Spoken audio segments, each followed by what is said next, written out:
अब स्कूली बच्चे किसानों को, ग्रामीणों को जागरूक करेंगे कि वो अपने फसलों के अवशेष खेतों में ना जलाएं। इस बारे में कृषि एवं किसान कल्याण विभाग यमुनानगर द्वारा फसल अवशेष प्रबंधन स्कीम के तहत यानी आईईएस एक्टिविटी के तहत जो है खंड स्तरीय चित्रकला एवं स्लोगन प्रतियोगिता का आयोजन आज यहाँ राजकीय वरिष्ठ माध्यमिक स्कूल सरावां में किया जा रहा है। कृषि विभाग एवं किसान कल्याण विभाग की यमुनानगर की टीम यहाँ पर आई हुई है और आप देख सकते हैं कि बच्चे इस बारे में जागरूकता फैलाने के लिए यहाँ पर स्लोगन और ड्राइंग कंपटीशन यहाँ पर किया जा रहा है कि बच्चे स्वयं तो जागरूक हों ही, साथ ही ग्रामीणों को भी वो जागरूक करें कि अपनी फसलों के अवशेष वो खेतों में ना जलाएं। अभी कृषि और किसान कल्याण विभाग के अधिकारी भी हमारे बीच में आए हुए, उनसे भी हम बातचीत करेंगे कि किस प्रकार से ये प्रतियोगिता आयोजित कराई जाए। फिलहाल देख सकते हैं कि लगभग 5 जो वरिष्ठ माध्यमिक स्कूल हैं अपने इलाके के, वो सभी उन स्कूलों के विद्यार्थी यहाँ पर पार्टिसिपेशन कर रहे हैं। स्लोगन भी ऐसे ही कि भाई फाने यानी पराली हम नहीं जलाएंगे, पर्यावरण को बचाएंगे। इससे संबंधित ही ड्राइंग कंपटीशन होगा। यानी बच्चे जागरूक होंगे तो वो आगे गांव में जाकर अपने पेरेंट्स और किसानों को जागरूक करेंगे कि इस प्रकार से अवशेष वो खेतों में ना जलाएं। तो ये कृषि एवं किसान कल्याण विभाग यमुनानगर का एक जागरूकता अभियान जो अब यानी बच्चों से आरंभ होकर जो है आगे की तरफ बढ़ेगा। लगातार ये प्रयासरत हैं कि भाई किसान जागरूक है। तो एक माध्यम बच्चों को भी इन्होंने एक माध्यम बनाया कि छोटे छोटे बच्चे भी जो जागरूक करेंगे तो इसका वास्तव में प्रभाव पड़ेगा। तो आप देख सकते हैं कि प्रतियोगिता यहाँ पर आयोजित हो रही है। विभाग के जो है कर्मचारी और अधिकारी यहाँ पर विभिन्न विद्यालयों के स्टाफ सदस्यों के सहयोग से ये प्रतियोगिता का यहाँ पर आयोजन कर रहे हैं।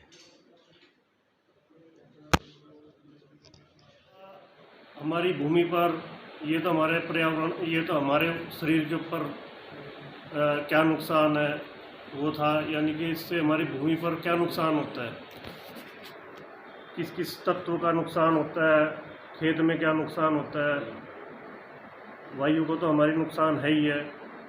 तो जैसे हम फसल अवशेष में आग लगाते हैं तो उसमें क्या होगा, जमीन पे जो फाने उनमें आग लगाएंगे तो उनका भूमि का टेम्परेचर तो बढ़ेगा ही आग लगाने से। तो उसमें क्या होगा, अब हर जैसे हमें विटामिन की ज़रूरत होती है, भोजन इसीलिए तो खाते हैं कि हम अब vitamin A B C D या फल फ्रूट सब्जी इसीलिए तो खाते हैं ना, उनकी पूर्ति होगी तभी यानी कि ब्लड बढ़ेगा या और जो भी हमारे उसमें। तो ऐसी पौधों के पोषक तत्व होते हैं 17, जिसमें कैल्शियम है, मैग्नीशियम है, फास्फोरस है, पोटास है, जिंक है, सल्फर है, कार्बन है, हाइड्रोजन है, ऑक्सीजन है, बोरोन है, मोलिब्डेनम है। तो ऐसे पोषक तत्व होते हैं हमारे 17। जब हम उसमें आग लगाएंगे ज़मीन में, वो कहाँ से मिलते हैं? ज़मीन से मिलते हैं। ज़मीन को कुछ तो ज़मीन से मिलते हैं, कुछ हम जो खाद होती है हमारी रासायनिक खाद, जैसे यूरिया सुना होगा आपने, डीएपी सुनी होगी, फास्फोरस खाद के रूप में देते हैं। तो वे ज़मीन के द्वारा ही हमें पौधों को उपलब्ध होते हैं। तो जैसे ही हम उनमें आग लगाते हैं तो उन पोषक तत्वों का नुकसान होता है।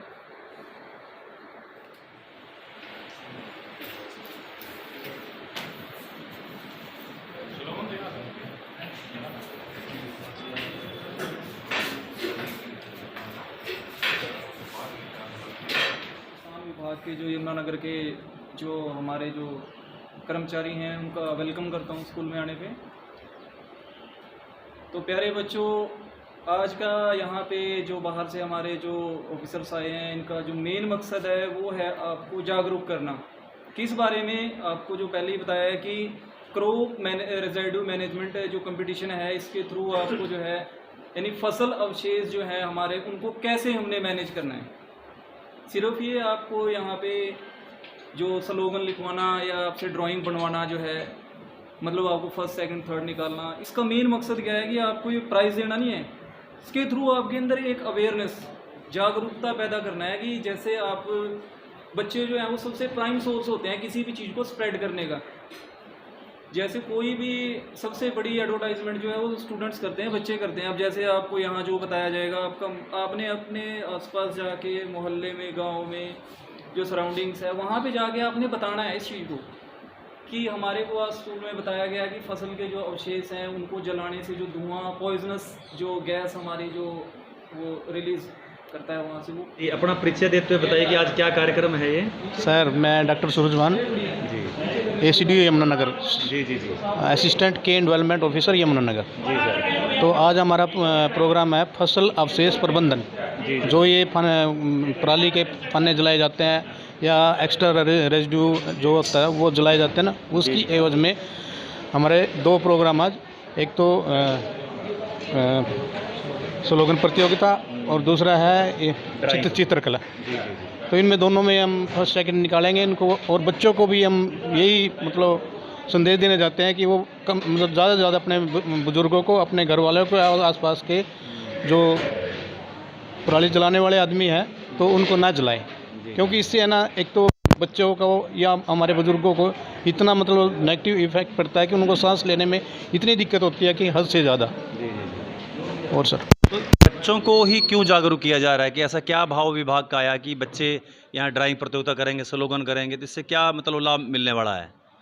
सर ये बच्चे हमारे आने वाले भविष्य ही नहीं कहा है, क्योंकि हम तो जितना जीना जी लिए, लेकिन ये आगे अपने बुजुर्गों को या अपने आगे यही समझा सकते हैं ना। सर हम डेली हम तो करते रहते हैं, लेकिन ये बच्चे और ज़्यादा अच्छी तरह अपने माँ बाप को अच्छी तरह समझा सकते हैं, क्योंकि कम से कम 20% भी बच्चे अगर हमारा कहना या हमारे कहने से या इनके कहने से अगर सुधर जाए ना, तो वो हमारी बहुत बड़ी उपलब्धि होती है। तो ये खंड स्तर पे हो रही है, इसके बाद भी आगे प्रतियोगिता है कि जिला स्तर पर मान लें यहाँ पर कोई बच्चा फर्स्ट या सेकंड थर्ड आता है तो उसको क्या इनाम दिया जाएगा और आगे कहाँ ले जाया जाएगा? सर ये खंड स्तर पर सिर्फ स्कूलों में की जाती है, हमारा फिर स्टेट लेवल का, ब्लॉक लेवल का और विलेज में भी हमारे यहाँ हर दिन हमारी ये कैंप लगाए जा रहे हैं। हाँ, यानी इस बारे में लोगों को जागरूक किया जा रहा है। बिल्कुल सर, हम पूरे जितना भी हमारे से जोर होता है तो हम कि पिछले 10-12 सालों से हम इसी उसमें हैं, लेकिन अब लोग भी समझने लगे हैं बहुत ज़्यादा। मतलब हमारे कहने से या कुछ भी हम पेपरों के माध्यम से या हमने एडवर्टाइज के माध्यम से पूरा जोर लगा रहे हैं कि लोग समझें और इस बात को समझें कि इसका क्या नेगेटिव इफेक्ट है। हमारे चैनल के माध्यम से क्या संदेश किसानों को देना चाहेंगे आप? मैं किसानों को यही संदेश देना चाहता हूं कि वो पराली को या कोई भी बचे हुए जो स्ट्रा है उनको मत जलाइए, क्योंकि इसका हमारे आने वाले बच्चों का भविष्य और हमारा भी खुद का अभी भी अंधकार में हो जाएगा। जी धन्यवाद। सर मैं इसके अलावा एक बात और कहना चाहता हूं कि हमारे गुड़ क्रशर है हमारे यमुनानगर के ज़्यादातर, क्योंकि पूरा हरियाणा एक तरफ और उसके अलावा भी 70% पूरे हरियाणा में हमारे गुड़ क्रशर यमुनानगर में है। क्योंकि ये क्या करते हैं, रात को, दिन में तो हमने पूरे जोर लगा दिया कि दिन में हम गुड़ क्रशर चलाना बिल्कुल बंद कर रखे हैं इन्होंने, फिर ये रात को जलाते हैं। अब क्या है, हमारे पास गन्ना तो है नहीं इस टाइम, हार्वेस्टिंग नहीं हो रही है, तो रात को ये जो गला सड़ा गुड़ है जिसमें कीड़े चले हुए हैं वो उससे, और जो एवरेज हुई चीनी सिर्फ 2 साल खा सकते हैं, 2 साल के बाद एवरेज हो जाती है। अगर तीसरा साल लग गया है ना, उसके बाद चीनी खाने के लायक नहीं रहती है। तो इनको दोनों को मिक्स करके ये रात को उसका गुड़ बनाते हैं और वो बेचते हैं, जो कि इतना जहरीला है कि हद से ज़्यादा। यानी गुड़ नहीं खाना चाहिए? गुड़ बिल्कुल नहीं, बिल्कुल नहीं सर। अगर गुड़ है ना, लोग सोचते हैं भी गुड़ जो कड़क गुड़ है ना, वो सोचते हैं ये सबसे अच्छा गुड़ है, लेकिन जो कड़क गुड़ है ना वो सबसे गंदा गुड़ है, क्योंकि उसमें मिक्स ये चीनी करते हैं, चीनी से कड़क बनती है। जो सॉफ्ट गुड़ होता है ना वो कभी मतलब हाँ। बहुत बहुत धन्यवाद, आपने बहुत महत्वपूर्ण जानकारी दी, आपका बहुत धन्यवाद करते हैं हम। Thank you sir, thank you. कृषि एवं किसान कल्याण विभाग की यह मुहिम वास्तव में काबिले तारीफ है। इसमें कोई दो राय नहीं है कि इस प्रकार की मुहिम से वास्तव में किसानों में एक विशेष जागरूकता आएगी। विद्यार्थी जब स्वयं जागरूक होकर किसानों को, अपने अभिभावकों को इस बारे में जानकारी देंगे तो वास्तव में विद्यार्थियों द्वारा की गई अपील का अभिभावकों और किसानों पर अच्छा खासा असर पड़ेगा। यकीनन आज रखी गई प्रतियोगिता से बच्चे वास्तव में जागरूक होंगे। State news 7